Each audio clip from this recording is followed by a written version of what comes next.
Hey guys, Alessandra Glister here with the women's national team and women's basketball team. Hope you guys are all doing well at home.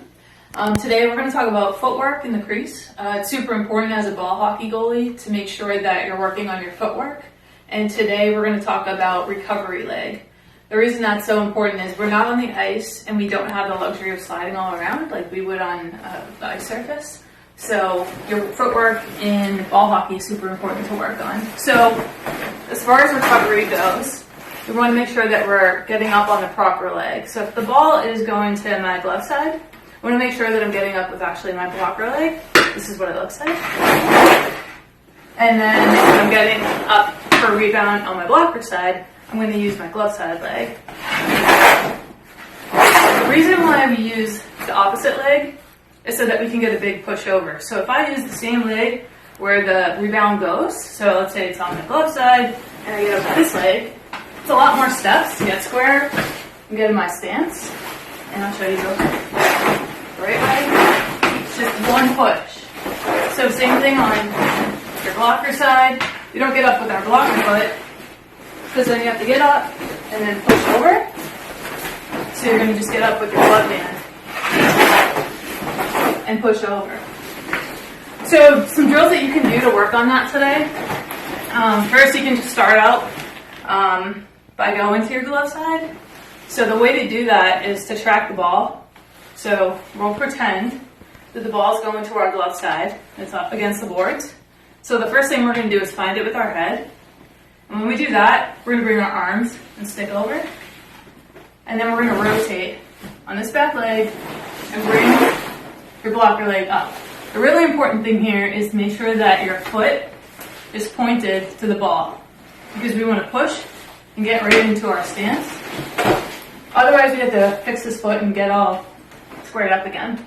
So like this, our foot and everything is square. So I'll show that to you again a little faster. So we're climbing, we're bringing this foot up, and we're pushing. Same thing on your blocker side. So we're going to find the ball, and notice how our gloves go with our head. We're going to rotate. We're going to bring this foot up. It's kind of at a 45-degree angle so that we can push back and get square. So it's a little faster. We'll do 2 on each side just to get practice.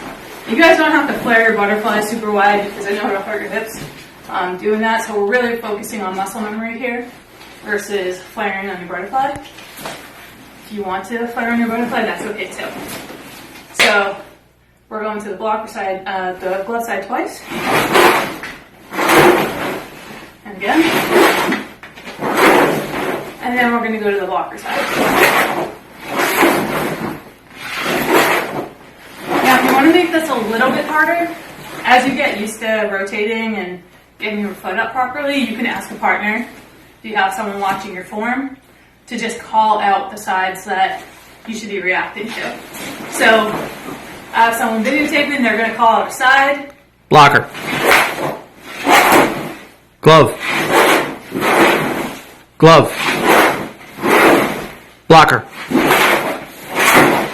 Cool. So you guys can do that, and then once you get really good at that and your muscle memory there, you can progress to the next step, which is actually getting up and going to the side.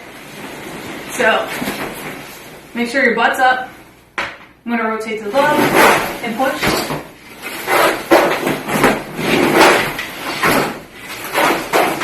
And then I'm going to do it to the blocker.